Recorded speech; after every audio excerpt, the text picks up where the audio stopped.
தொன்மையானது. அதாவது இறைவனுக்கும் ஆரம்பம் இல்லை, முடியும்.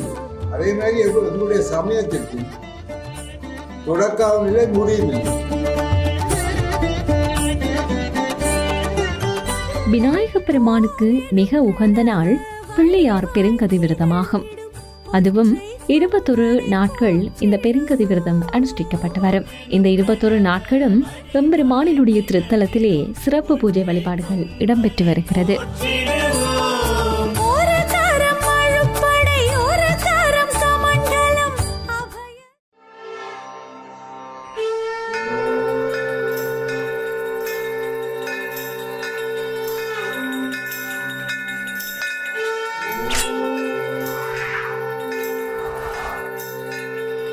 தீவதரிசனம் தெரியுதே, நம் தீமையாவுமே விலகுதே.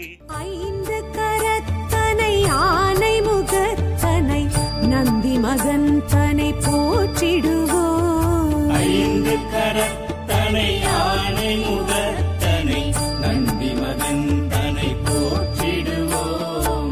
கணங்களின் அதிபதி கணபதி திருவடி கருத்தினில் வைத்தே கை தொழுவோம்.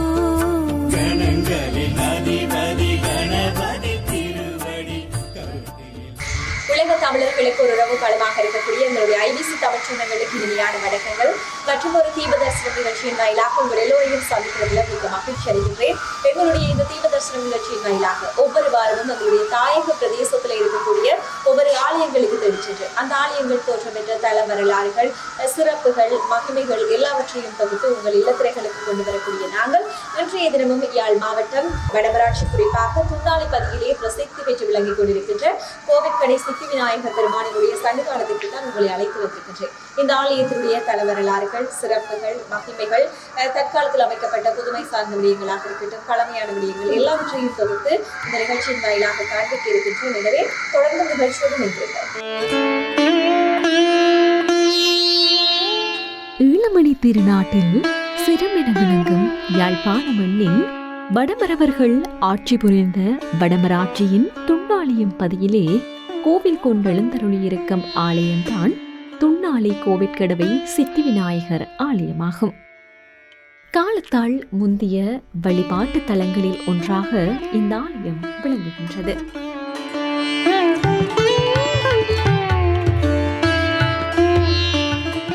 இந்த விநாயக பெருமானினுடைய சன்னிதானமானது எவ்வாறு தோற்றம் பெற்றது என்ற வரலாற்றை பார்க்கமாக இருந்தால் ஏறத்தாழ 8ஆம் நூற்றாண்டு அளவில் தோற்றம் பெற்றதாக கூறப்படுகிறது. என்னென்னு சொல்லி சொன்னால் இந்த ஆலயம் தோற்றம் பெற்றதற்கு எழுத்துப்பூர்வமான சான்றுகள் இப்ப வரைக்கும் இருந்ததே இல்லை. எல்லாமே ஐதீகங்கள் நிறைந்த கட்டுக்கதைகளாகவும் செவி வழி மரபு ரீதியாக வந்த கதைகளாகவும் தான் இருக்கிறது. அதை நாங்கள் பார்த்தோமாக இருந்தால் ஆதி காலத்துல இந்த பிரதேசத்துல ஆதிக்குடிவாசிகள் தங்கி இருந்து ஒரு கல்லொன்றை விநாயக பெருமானாக உருவாக்கிட்டு வழிபாடுகளை எல்லாம் செய்து வந்தார்கள். அதற்கு பிற்பாடு உங்களுக்கு தெரியும், மாருத பிரவேக வள்ளி தென்னிந்தியாவில் இருந்து இலங்கைக்கு வருகின்ற குதிரைமுகம் இருக்கிறதுக்காக அப்ப அவங்க கீரிமலை தீர்த்தத்துல நீராடி மாவட்ட பிரதமர் வணங்கி தன்னுடைய குதிரைமுகத்தை மாற்றி அமைக்கிறார். அதற்கு பிற்பாடு இந்த இடம் என்னன்னு சொல்லி சொன்னால் கந்தரோடை பகுதியிலே ஆட்சி செய்து கொண்டிருக்கின்ற உக்கிர அரசர் மனம் முடிக்கிறார், திருமணம் செய்கிறார். அப்ப அவர்கள் அங்க துறைமுக வசதிகள் இல்லாததுக்கு பிற்பாடு வள்ளிபுர பதியில ஒரு துறைமுகம் இருந்தது. அப்ப அவர்கள் இங்க ஆட்சி செய்து கொண்டிருந்தார்கள்.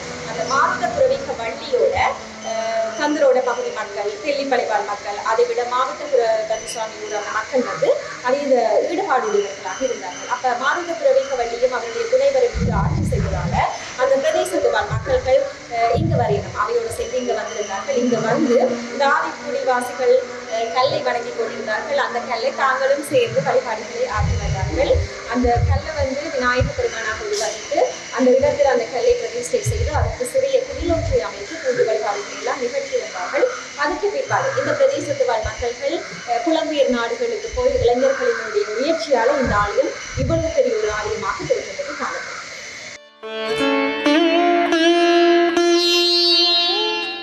இந்த விநாயக பெருமானினுடைய சன்னிதானமானது 8ஆம் நூற்றாண்டளவில் தோற்றம் பெற்றதாக கூறப்படுகின்றது. அதாவது ஆரம்ப காலத்தில் இந்த கோவில் அமைந்திருக்கும் பகுதியில் ஆதிவாசிகள் குடியேறியிருந்தார்கள். அவர்கள் ஒரு கல்லினை வைத்து அதனை விநாயக பெருமானாக நினைத்து வழிபாடாற்றி வந்தார்கள். இப்படியாக இருக்கையில் வடபகுதி கந்தரோடு என்னும் கதிரமலையில் உக்கிரசிங்கன் ஆட்சி புரிந்து வந்தான். மன்னன் மாருதபுர வேகவள்ளியை மணந்து மாவட்டபுரம் கோயிலை கட்டினான். மாவட்டபுரத்தின் ஆதிப்பெயர் கோவிற்கடவையாகும். அரசன் தனது ராசதானியை பாதுகாப்பதற்காக துறைமுகம் சார்ந்த இடமாக கருதப்பட்ட சிங்கை நகர் என்னும் வல்லிபுரத்தில் அமைத்தான். இவனைச் சார்ந்த மக்கள் யாவரும் மாவட்டபுரத்திலும் தெல்லிப்பளையிலும் வாழ்ந்து வந்தனர். காலப்போக்கில் போர்த்துகேயர் காலத்தில் உள்நாட்டு கலவரங்களினாலும் அந்நியர் வருகையினாலும் மாவட்டபுரம் தெல்லிப்பளை மக்கள் இடம்பெயர்ந்து தொன்னாலையின் ஒரு பகுதியாகிய கோயிலெல்லை என்னும் கிராமத்தில் குடியேறினார். அங்கிருந்து ஆதிவாசிகளோடு குடியேறி அந்த கருங்கல்லினை அவர்களும் சேர்ந்து வழிபாடாற்றி வந்தார்கள். ஆரம்ப காலத்தில் சிறிய குடிலாக இருந்த இந்த ஆலயம் தற்பொழுது படிப்படியாக வளர்ச்சியடைந்து தொன்னாலை கோவிற்கடவை சித்தி விநாயகர் ஆலயமாக தோற்றம் பெற்று காணப்படுகிறது. யாழ் மாவட்டத்தில் வடமராட்சி என்ற கருத்துறை பகுதியில் இருக்கும் முன்னாலே என்ற குக்கிராமத்தில் அமைந்திருக்கும் இக்கோயில் கோவிற்கடவை என்ற பெயரோடு இப்போது வழங்குகின்றது. ஆனால் இதன் பெயர்கள் காட்டுக்குளம், கொக்குவரா மூலை, கோலோலை என்ற பெயர்களோடு தான் ஆரம்ப காலத்தில் வழங்கியுள்ளது. இதில் எல்லாமே காரண பெயராகத்தான் இருக்கின்றது. ஒன்று, இப்போது வரலாற்றை நாங்கள் நோக்கும் பொழுது 3 விதமான விஷயங்களை நாங்கள் நோக்க வேண்டும். ஒன்று செவ்வழியாக எங்களோட பரம்பரை எங்களுக்கு கூடிய கதைகள். 2வது ஆவணங்களிலும் ஏடுகளிலும் கல்வெட்டுகளிலும் கூற செய்திகள். 3வது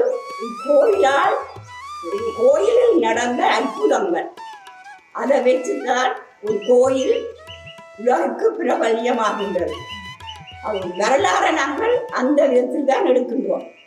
இது முதலாவது இந்த வரலாறு முதல் இதுக்கு கோலோலை என்றுதான் அழைக்கப்பட்டிருக்கிறது. தும்பிக்கை நாதனை நம்பிக்கையுடனே போற்றிடுவோம்.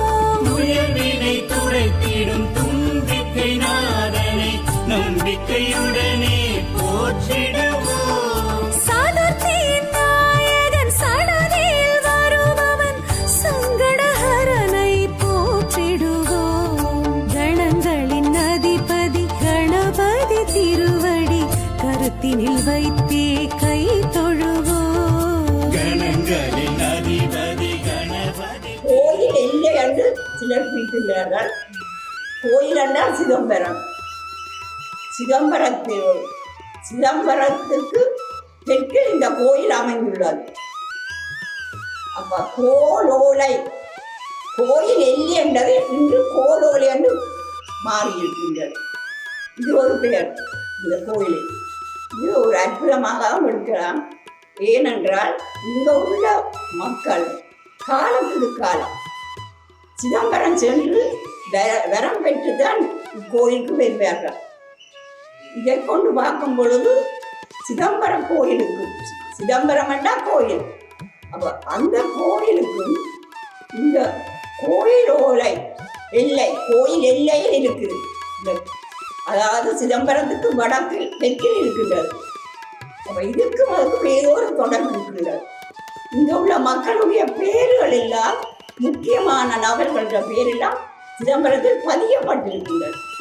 அப்போ இதை வச்சு பார்க்கும் பொழுது இந்த கோயில் தாண்டோங்க புலியாராக இருக்குமோன்று நாங்கள் கருதுகின்றோம். ஏனெனில் இதுக்குரிய ஏடுகள் கல்வெட்டுகள் ஒன்றுமே இல்லை.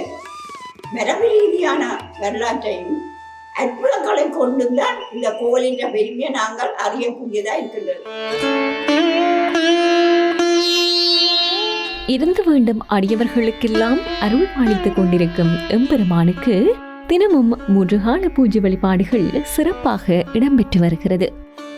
10 நாட்கள் பிரம்மோற்சவத்தை தன்னகத்தே கொண்ட இவ்வாலயத்தில் மாசி மாதம் வருகின்ற அமாவாசை தினத்தன்று தீர்த்தோற்சவம் இடம்பெறும். இது தவிர கந்த சஷ்டி காலத்தில் 6 நாட்களும் திருவிழாக்கள் இடம்பெறுகின்றன. அதைவிட விநாயக பெருமானுக்கு மிக உகந்த நாள் பிள்ளையார் பெருங்கதி விரதமாகும். அதுவும் 21 நாட்கள் இந்த பெருங்கதி விரதம் அனுஷ்டிக்கப்பட்டு வரும். இந்த 21 நாட்களும் பெருமானினுடைய திருத்தலத்திலே சிறப்பு பூஜை வழிபாடுகள் இடம்பெற்று வருகிறது. மேலும் ஒவ்வொரு மாதமும் சதுர்த்தி வரும். அதனை சங்கடாகர சதுர்த்தி என்று சொல்வார்கள். அந்த சங்கடாகர சதுர்த்தி நாளில் விநாயக பெருமானுக்கு அருகம்புல் மாலையும் வெள்ளரிக்கு மாலையும் சார்த்தி வழிபடுவது மிகவும் விசேஷம் என்று சொல்லுவார்கள். அந்த வகையில் ஒவ்வொரு மாதமும் வருகின்ற இந்த சதுர்த்தி நாட்களிலும் இந்த ஆலயத்தில் சிறப்பு பூஜை வழிபாடுகள் இடம்பெறுகின்றது.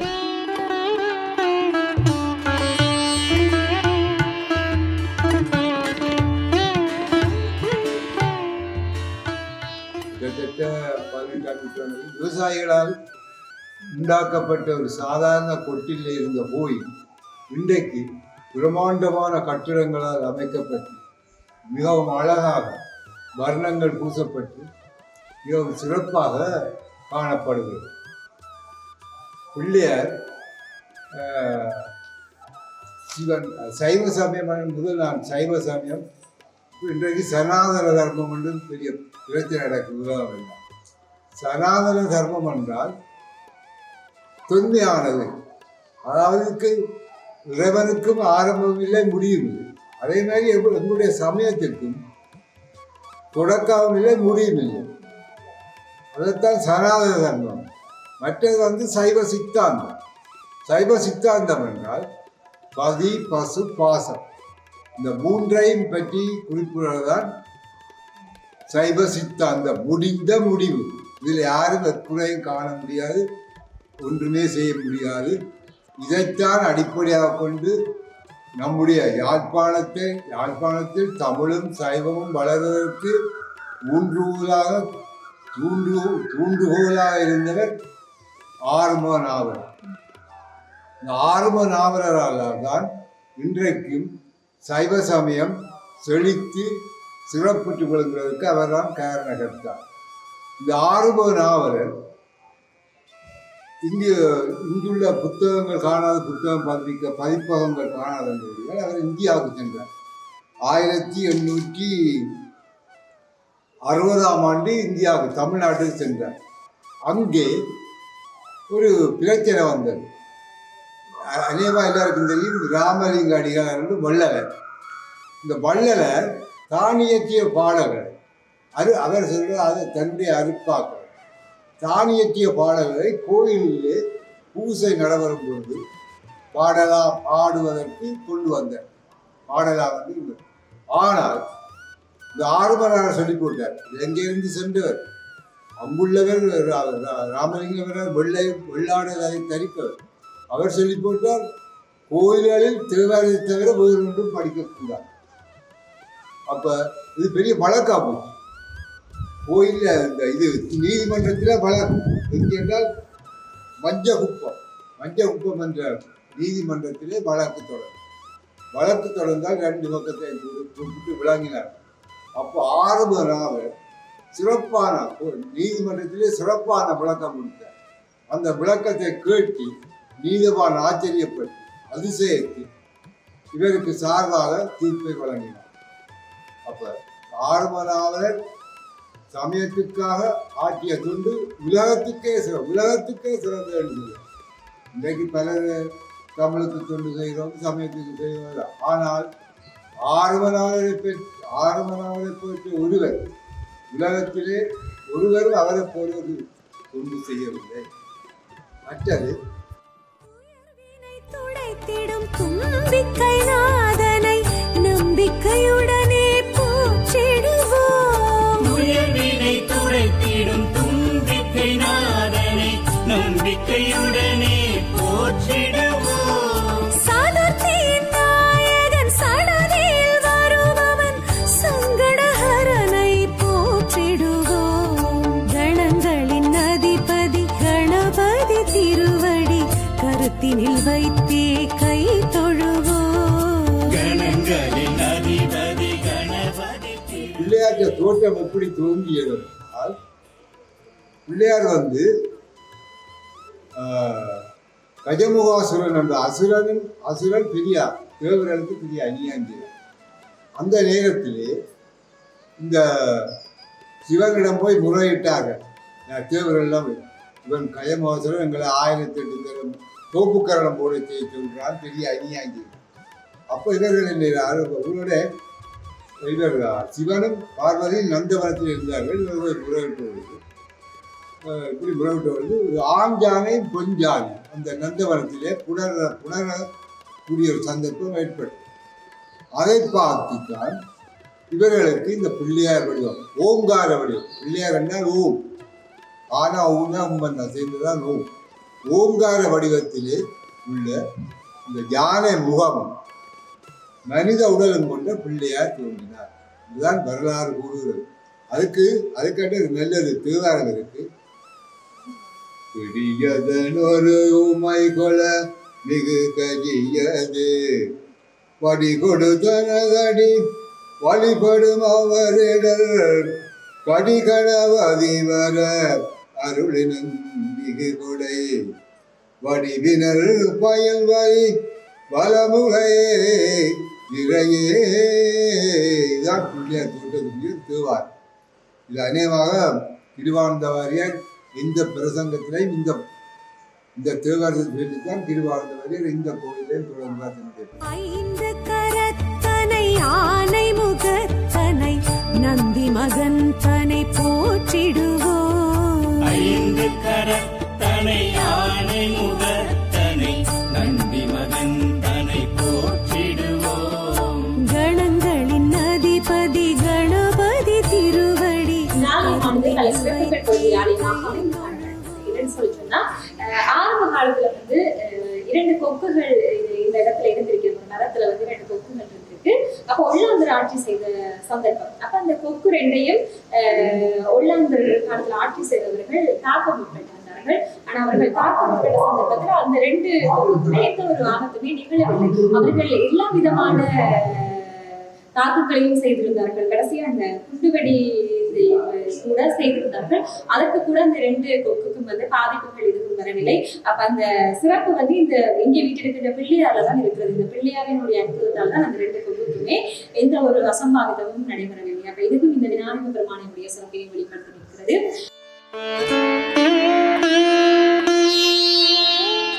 தொன்மை வாய்ந்து வரலாற்று பிரசித்தி பெற்று விளங்கும் இந்த விநாயக பெருமானினுடைய திருத்தலமானது பல அற்புதங்கள் நிறைந்த திருத்தலமாக அமைந்து காணப்படுகிறது.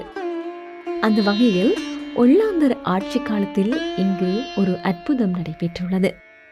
வேட்டைக்கு வந்த ஒல்லாந்தர் வெள்ளையன் ஒருவன் முள்ளை மரத்தில் நின்ற கொக்கினை சுட்டான். பல தடவைகள் சுட்டும் அந்த கொக்கு இறக்கவில்லை. முல்லை மரத்தை வட்டமிட்டு சென்றது அந்த கொக்கு. அதிசயித்து வெள்ளையன் கண்களுக்கு முல்லை மரத்தை கீழிருந்து பிள்ளையார் தென்பட்டார். இதனால் கொக்கு வராத முல்லை என்பதால் கொக்கரா முல்லை என்றும் இவ்வாலயத்தின் சிறப்பு பெயர் கொண்டு அழைக்கப்படுகிறது.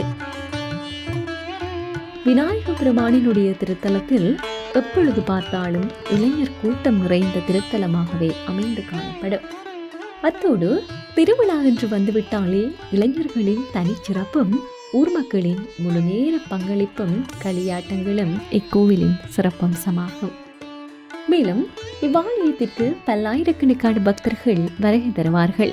வருகை தந்து பல்வேறு நேர்த்திகளையும் வைத்துச் செல்வார்கள். அத்தனை நேர்த்திகள் நிறைவேறியதும் பொங்கல்கள் படையல்கள் செய்து எம்பெருமானுக்கு படைத்து வழிபடுவார்கள்.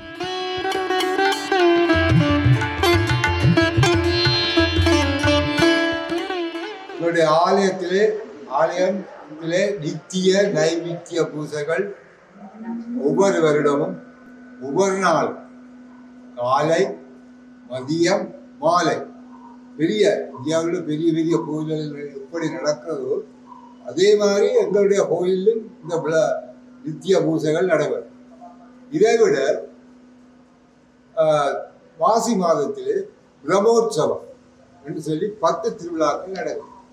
முதல் திருவிழா கொடியேற்ற பிறகு 9 நாள் 10 நாள் நடைபெறும். விருதி திருவிழா, தீர்த்த திருவிழா, அதற்கு முதல் தேர் திருவிழா, அதற்கு முறை வேட்டை திருவிழா. இந்த வேட்டை திருவிழாவுக்கு சுவாமி இங்கிருந்து மாலையிலே இளைஞர்களுடைய தோளிலே குதிரை வாகனத்திலே இங்கே இருந்து சாமிய நெரிசடி நெஜியடி வீதியில இருக்கிறது சாமிய நெரிசடி என்று அந்த இடத்துக்கு அங்கேதான் இந்த வேட்டை திருவிழா நடக்கும். இந்த வேட்டை திருவிழா முடிந்து வீதி விதமாக இங்கே திரும்ப சுவாமியை கொண்டு வருவார்கள். தேர் திருவிழா ஏன் கொண்டாடப்படுகிறது? இந்த எங்களுடைய மும்மலங்களை நீக்குவதற்கு அழிப்பதற்காகத்தான் இந்த தேர் திருவிழா கொண்டாடப்படுது. இந்த தேர் திருவிழா இப்போ பல காலமாக பழைய தேர் இருந்தது. பிறகு பல இளைஞர்கள் பல பேருடைய பொருள் உதவியால் புதிய தேர் கட்டுத்தேர் என்று புதிய தேர் ஒன்று செய்யப்பட்டது. அதே மாதிரி சப்பரம் இருக்குது, அதே மாதிரி சகடை இருக்கிறது, அதே மாதிரி உள்ளுக்கு பல வாகனங்கள் இருக்கு. இறைவனை கொண்டு செல்வதற்கான வாகனங்கள் அதிலே யானை வாகனம் திரு வேலுப்பிள்ளை வேலுப்பிள்ளை என்றவரால் செய்து கொடுக்கப்பட்டது. அதே மாதிரி குதிரை வாகனம் சிங்கப்பூர் வல்லிரத்தாரால் செய்து கொடுக்கப்பட்டது. இப்படியாக பல பெரியார்கள், பல மூதாதர்கள் பல வாகனங்களை பல உதவிகள் செய்து கோயிலுக்கு சிறப்பை கூட்டி இருக்கிறார்கள். 5 கரத்தனை ஆனை முகத்தனை நந்தி மகன் தனை போற்றி. கந்த புராணம் கிட்டத்தட்ட 40 நாள் நடக்கும். அது கந்த புராணம் முடிய பெரிய பூசை ஒன்று நடக்கும். அதை விட கந்த புராணம் முடிய பிறகு பிள்ளையார் கதை நடக்கும். பிள்ளையார் கதை 21 நாள் நடக்கும். பிள்ளையார் கதை முடிய பிறகு இறுதியிலே திருவம்பா நடக்கும் 10 நாள். மாணிக்காவதருடைய திருவம்பா பாடல்கள் 10 நாளும். அது மற்ற எல்லா கோயில்களிலும் விடியத்தான் தொடங்குவார்கள். இங்கே 3 மணிக்கு 5 மணிக்கு அனுப்பும். விடியப்புறம் 3 மணிக்கே பரம்பர பழக்கத்தை இப்போ தொடர்ந்து கொண்டு 3 மணிக்கு மடி அடித்து 5 மணிக்கு திருவம்பா பாடலாம் முடியும். அப்படி சிறப்பான சைவ முறைப்படி சைவ ஆகமரம் முறைப்படி செய்வார்கள். இறுதியாக ஒரு நாளைக்கு திருவாசகம் முற்றோதல் நடக்கும். முழுப்பாட்டை கூப்பிட்டு ஊரில் உள்ள பெரியார்கள் அயலூர் உள்ளவர்களை கூப்பிட்டு எல்லாம் செய்வார்கள்.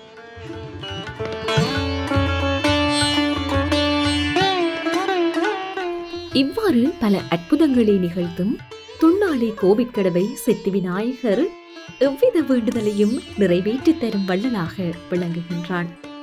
அதாவது வேண்டுதலுடன் வருபவர்கள் மனமுருகி பிரார்த்தித்தாள் அத்தனை பிரார்த்தனையும் கோவிற்கடவை சித்தி விநாயகர் குறுகிய நாட்களுக்குள் நிறைவேற்றி கொடுப்பார் என்பது பக்தர்களின் அசைக்க முடியாத நம்பிக்கையாக அமைந்துள்ளது.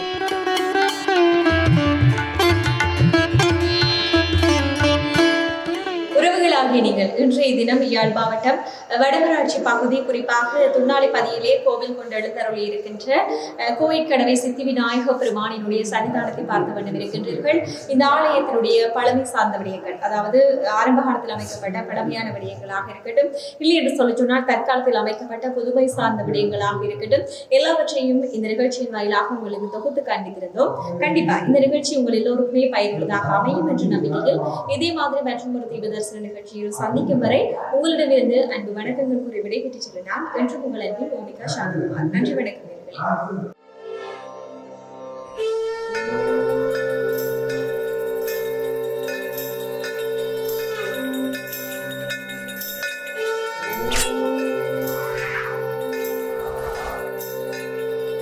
ஜீவ தரிசனம் தெரியுதே, நம் தீமையாவுமே விலகுதே.